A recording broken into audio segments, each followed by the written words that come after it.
What's up, everybody? Welcome to this episode of Chewin the Rag. Oh, we are back. If you are an avid listener, you understand that we missed a week or two. I don't know. I don't really have any excuses. Just got busy. We're working on the house. I'll post progress pictures right here on the screen. You can see what we got done. It used to be a window. It used to be a window. Now it's just a piece of wood. We're going to. It's not the only window in the room before I'll leave. Fucking Chris McKay is gonna be in here. Like, actually, if you have a fire, fuck you, Chris. No offense, love you, but it's not the only window. It's not even the main window. It's just a window that kind of goes to like the back steps. It was kind of pointless window. So we got a window in the room still. What we're going to do with that is just kind of prime it. We caulked it a little bit. We're gonna add a little bit more, make sure it's ready for paint it, and then the goal is to just kind of have it look like a part of the wall. And then we'll probably just do a bookshelf in front of it, whatever. It's insulated.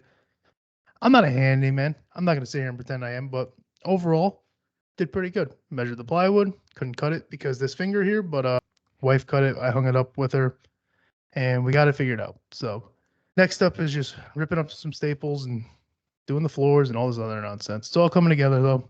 Still in this little temporary space. Still got the stuff hanging up. Everything's good. But yeah, between that and my son started T-ball, which is cool. I never did T-ball. Never really cared to do like organized sports in general. I was more of like the individual sports guy as I got older. MMA, I liked like wrestling and stuff like that. Nothing like team wise. I do now. I like playing flag. I like doing like pickup ball games and whatnot. But like school sports and whatnot, I was never big on it. It just wasn't for me. I don't know why. Because I always enjoyed playing sports, like pickup stuff, but not organized for like somebody like a coach and whatnot. But it's been cool. It's fun to watch him figure it out. You gotta aim for the ball, not the tee. His first game, he hit the tee a little bit. The second game, he kind of just didn't. It was good to see. Watching kids play t-ball is fucking insanity because they don't know what they're doing, really. We didn't do a practice. His coach didn't do a practice. They didn't do really anything organized like that. So it's just like the first time they're out there is the first time they're out there if they've never played before.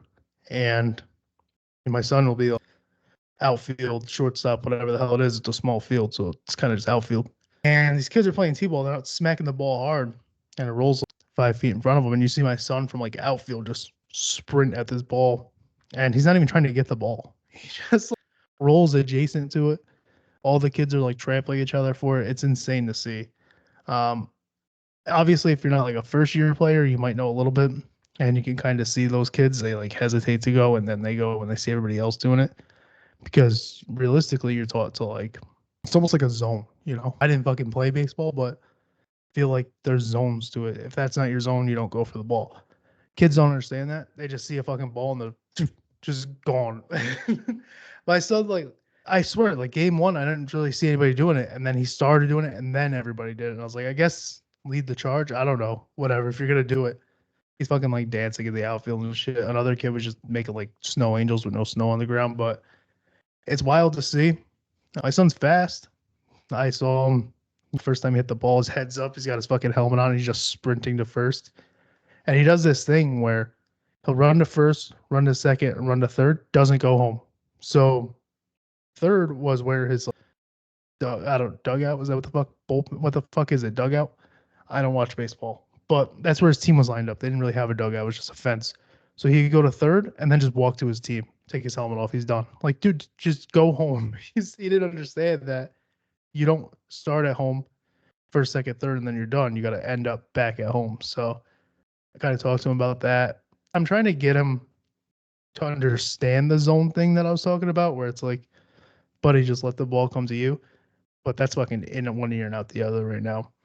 I think T-ball needs more coaches. I think you should just have like a volunteer coach on every fucking base and just like outfield and just kind of. I know at that point it's like, okay, we'll go do it. I will. What do you want me to do? I don't fucking know what I'm doing, but I'll do it. Hey, don't run. Sit still. And some dad's gonna, hey, don't talk. Shut up. Do the fucking slam my cap bullshit. Take my hat off and just slam it on the ground.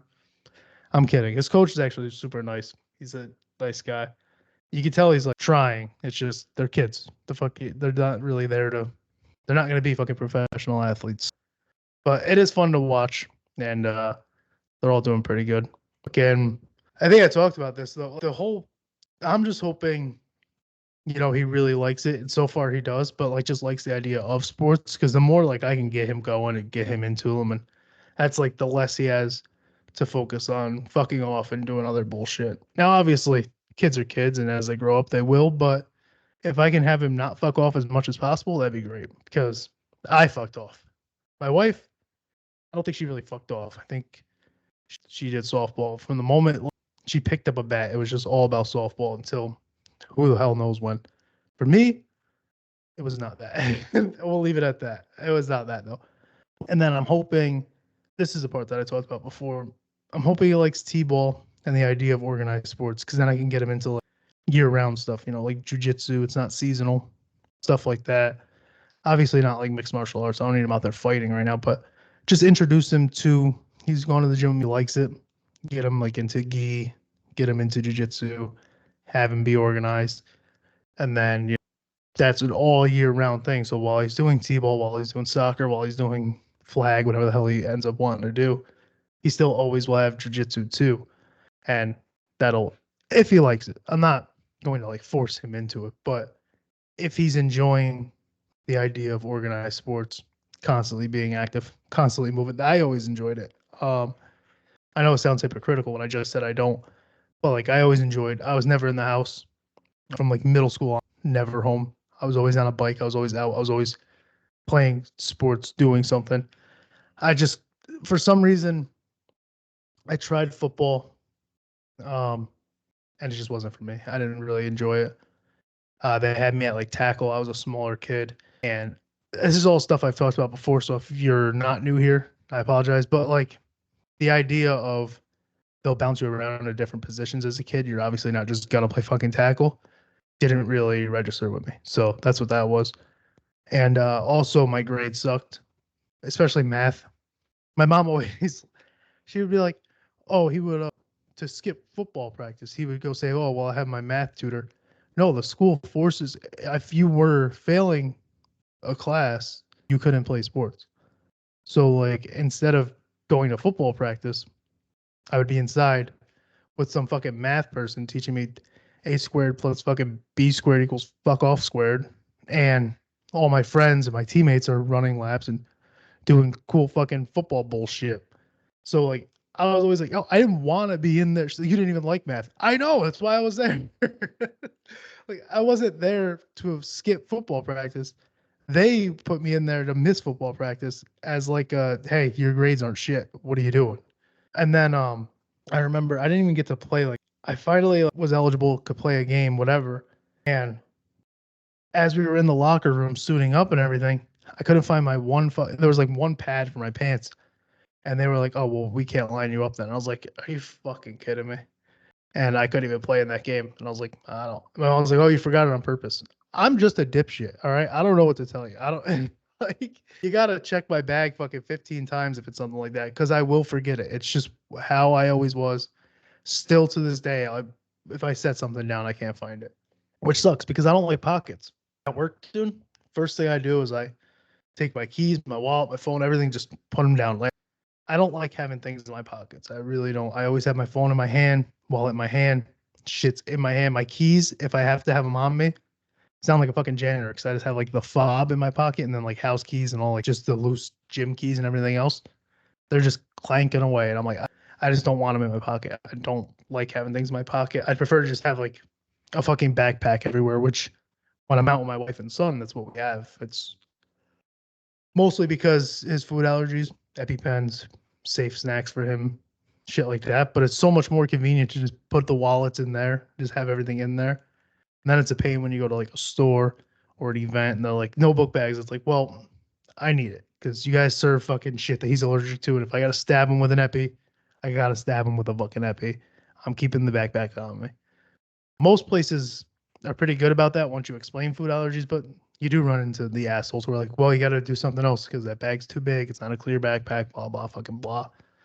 Is what it is, dude.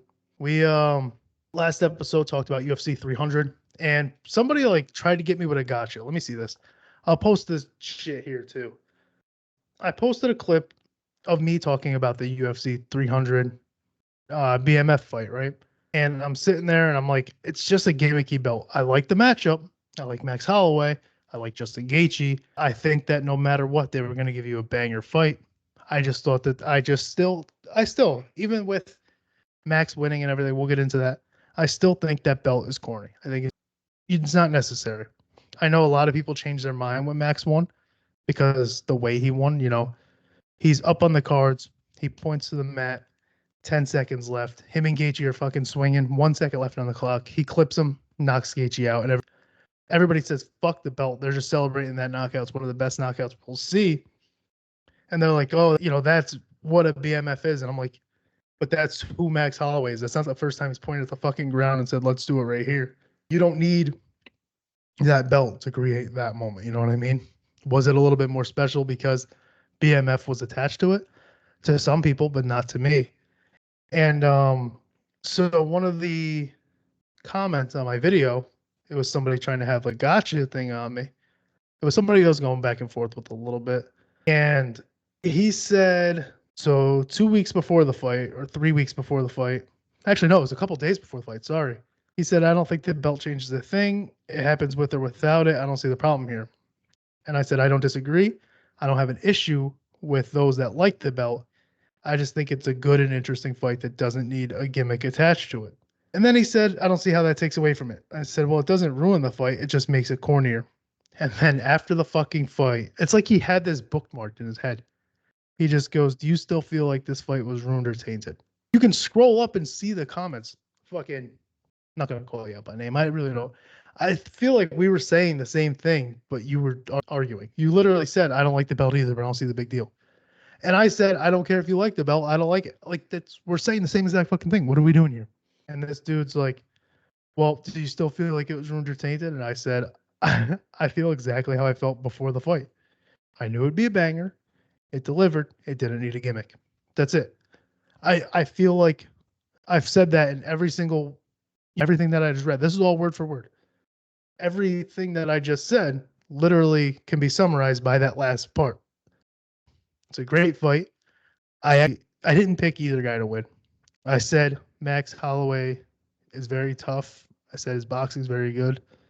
And then I said Justin Gaethje's a tough ass. Why? Because Justin Gaethje's tough as shit. The guy, and he's a brawler. The dude likes to bang. He fucked up Max's leg pretty good. And Max made a good point. And I think it's just because he's a durable, tough guy. But he's like, people are asking me, how did you not switch stances? He's like, so what? You can kick my other leg and then I have no legs? I'd rather just fight on one fucking leg. And it's like, it makes sense to me. I understand like you want to switch stances because you can't put your weight down, but like, in the back of your head to be smart enough to be like, well, if I do that, because that's natural. I feel like the want to switch stances. I sprained my ankle in a kickboxing match and it didn't really hurt too bad, but I would feel it when you step and I'm like, shit. But I just feel like that natural, oh, I can't put weight on my front leg. Let me just put it to the back. So like to have that in the back of his head, it's such like a Max Holloway fight IQ. That's a testament to that. And that fight was really fun, a great fight. And I don't know what's next for Max. It looks like Ilya's next, but I already don't like him as a champ, so I'm really hoping Max gets it. He also has the option of the Dustin Charles winner, I think. Did I say Charles? Islam winner, I apologize. Which that's interesting too, right? Because I don't know what the plan was always going to be. I think 300 threw a wrench into things. Like Charles wins and Max wins, then what? Or Gaethje wins. I feel like Gaethje would have been next if he would have won, regardless if Charles won. But like if Gaethje lost and Charles won, was it always going to be like, well, Max just moved up. He's a featherweight. He should be able to just go challenge for 155, or is it like, well, Charles worked his way back up. He should be able to fight. And then what does Dustin do? Dustin did the company a solid by fighting BSD. So I feel like Max winning and Charles losing made things actually, I think I said I threw a wrench in. I think it actually made things easier because you can now repay Dustin, which they did. Islam's fighting Dustin for the belt in Jersey. They can now repay Dustin for hooking them up. He didn't have to accept an up and coming fight with an up and comer like BSD, right? But Max, Dustin, those guys are company guys. So they're always going to get, which is why right now Max has options. He brought up Connor, which is insane. Fucking guy. He's like, oh, well, me and Connor have history and he's fighting Chandler at 170. That's on the table. It's like, dude, no offense to you. I understand, like, you're probably trying to line your pockets and you think a Connor fight does that for you. Let's not do that right now. It's Connor, you're so above him right now and where you're at. And people might not like to hear that, but Max is he's just done so much more as a person than, yeah, sure, Connor's accomplishments with making this fucking sport more casual. And I hate most of the fans that are out right now and shit like that. But like, look at the way Max has handled himself as a champion contender and everything else. So I say take that off. Go fight Ilya, who's being a little bitch and try to make stipulations. No, I like. Here's my thing with that. I don't like to call these guys little bitches, but the way Ilya's talking, he's like, "Oh, well, you can only fight for the 45 belt if you also put your BMF belt up." And Max is like, "Holy shit, you're still talking about this? Fine, we'll do it, but that's not the point of this belt." He's like, "BMFs don't have stipulations. We just go out and we do it." And Max has always been that guy, with or without that belt. So that's the thing. What I mean, like little bitch Ilya. I just don't like this whole fucking. Well, Max has to do this, or we can just have the fight with Ortega. Ortega had a 3-year layoff in one fight that he just won. Let the dude do something else in the division at least one more time. Why are you going right for Ortega? It would be hilarious if he did, and Ortega just wraps him up and gets the belt. But I think him and Max will be next. I think Ilya even said that. I don't want to sit here and talk about UFC the whole time. Did that last episode just talking about UFC 300, but we talked about the event prior. I thought it would be cool to talk about it a little bit now. And also segues into this next thing. So John Anik a few months ago got some heat because he said, like, I think he just said something bad about MMA fans, and I agreed with him 100%. I agreed with him. It's the worst fan base. And it fucking, like, something always comes up that reminds you why this fan base sucks. And it's because people like Colby. It's because people like Connor. It's because people like Strickland. These shitty guys say shitty things and bring in shitty fans. And it's guys who think like being a shithead is funny. And it's like, it's really, you're not being witty or anything. You're just being a fucking douchebag. And half the shit you're saying, you would never say to these guys, despite the fact that they're probably level-headed enough to not put you through a fucking wall. They could, and that makes you a little bitch. Just the idea that they could. So a quick break from this episode of Chewin' the Rag to talk to you about Dubby. What is Dubby? Dubby is a jitter-free clean energy company. They carry shakers, they carry energy powder, they carry rehydration drinks, gym bags. That hat back there is actually from Dubby. I got a keyboard, like a mouse pad right here from Dubby. Great company, great quality. I'm somebody that, midday I want to grab an energy drink while I'm driving around. Before work, have my coffee. After work, before recording, for example, let's caffeinate somehow. Dubby negates that. I swear, I have one shaker of W a day is all I need to keep going. And right now they're offering 20% off. That's 10% off more than what they used to. 20% off if you go to w.gg and use promo code Chewin at checkout. That's w.gg and use promo code CHEWIN at checkout. While you are out there browsing the web, taking a look around, be sure to go to chewintherag.com. We have new merch up. T-shirts, tank tops, hats. We got a bunch of like warm weather stuff out there. We've got a whole new different line of stuff from what we used to have. And also on that website, you can find the Discord. You can find all the social medias where you can find Chewin' the Rag, the email to ask questions. The Discord right now is a lot of fun. We're constantly in there just playing games. We've got the Ask the Pod tab where you can ask questions, interact with everybody. We're trying to get that going. So chewintherag.com for merch, social medias, and everything else regarding Chewin' the Rag. If you are enjoying the pod show, please be sure to like, rate, subscribe, and share on whatever platform you are listening on. Kind of helps just pick up the pace for us, the algorithm, all that fun, boring stuff that nobody wants to hear about. So if you're enjoying it, please be sure to do that.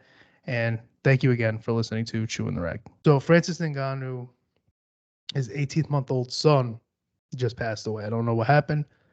Obviously, they're not leaking details. Like, it's an 18-month-old kid. Just mind your fucking business. And I'm not going to say the page, but there's like Twitter pages who make like shitty MMA jokes or just shitty jokes in general. They think they're funny. And he posted a picture of DC and Ngannou and quoted the news article and said like, who did it better? And the reason he said that, if you don't know, is Daniel Cormier back in the early 2000s, his 3-month-old daughter passed away in a car accident. And so like this person's idea of a joke was like, oh, who did it better regarding like, dead children. And it's like, what are we doing here? Are you fucking stupid? If DC texted Ngannou and said, hey, let's get this guy's IP address and go knock on his door, you would call the cops without even answering the fucking door. You would look through your blinds and call the police. So what are you doing? What are you fucking doing? At least when I talk shit about these guys, hey, Colby Covington, you're a scumbag. Sean Strickland, you're a scumbag. And that's something I'll say to them because I find you guys fucking to be kind of scumbags. I don't give a fuck. What are you gonna do? Hit me? I'll hit you back. What? You gonna beat me? Probably. John Parker did. That's not that impressive, but still, I'm gonna call you a piece of shit if you're a piece of shit.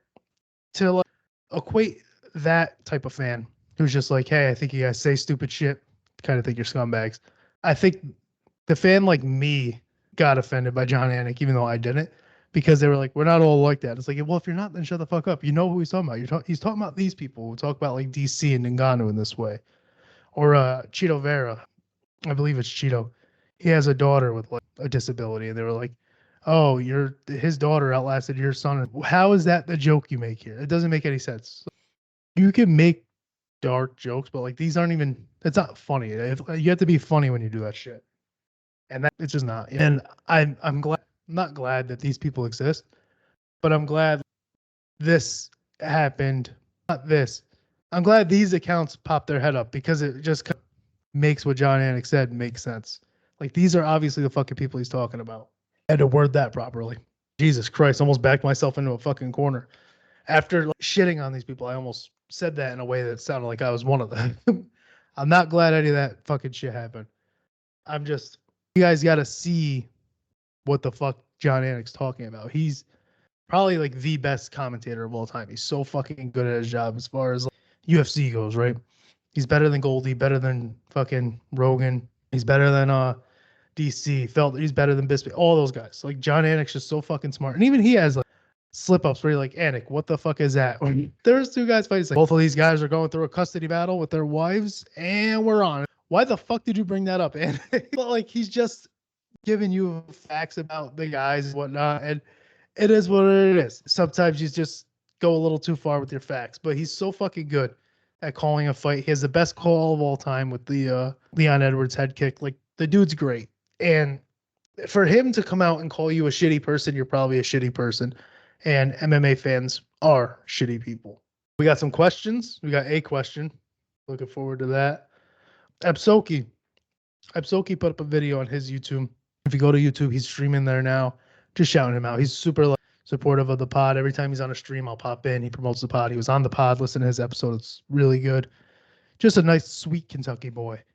And he's kind of going into making YouTube videos, not just streaming. And he made a really, really cool, well put together video on like video game prices and microtransactions and the way those are. And I'm not really articulating it well, but he did a really good job with it. It was his first real, not full, but long length. I don't even know how you would say it, but just like his first like long video, you know. And he was a little self-conscious about it. He reached out to me, and I was like, yeah, do it. I think it's a great idea. He has some questions, and he did a good job with that. I just wanted to give him a quick shout out. Go check that out. It's hard. It's not like you can hear me going, moving my hand. Like I'm trying to jog my own my brain's working faster than my mouth. I'm trying to put it all together. And it is tough. I sit here and I talk to a fucking camera by myself for anywhere between 35, 45, maybe an hour, depending on if we got a lot of shit to break down. And it's not easy. So for him to go out there, first time, edit this, put it together, I was like, yeah, dude, it's good. He was like, are you sure? You just say that? Like, no, it's good. It's good. I promise it's good. So check that out. And let's get to this question before we end it. We got a Freaky Friday scenario. Actually, fuck it. We're not ending after this because I want to talk some NFL bullshit. No, I don't know. Let's see what the fuck happens. Freaky Friday scenario. Who would you switch places with for a day, just one day, and why?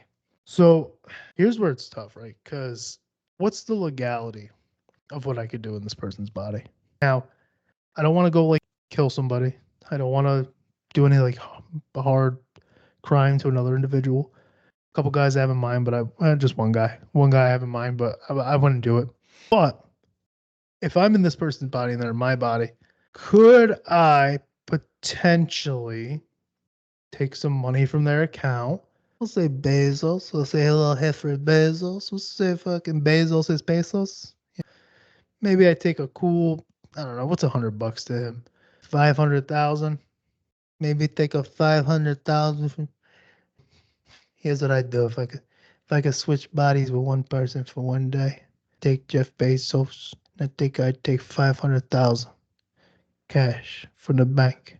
I don't even know if you can do that. I never had to withdraw 500,000 before.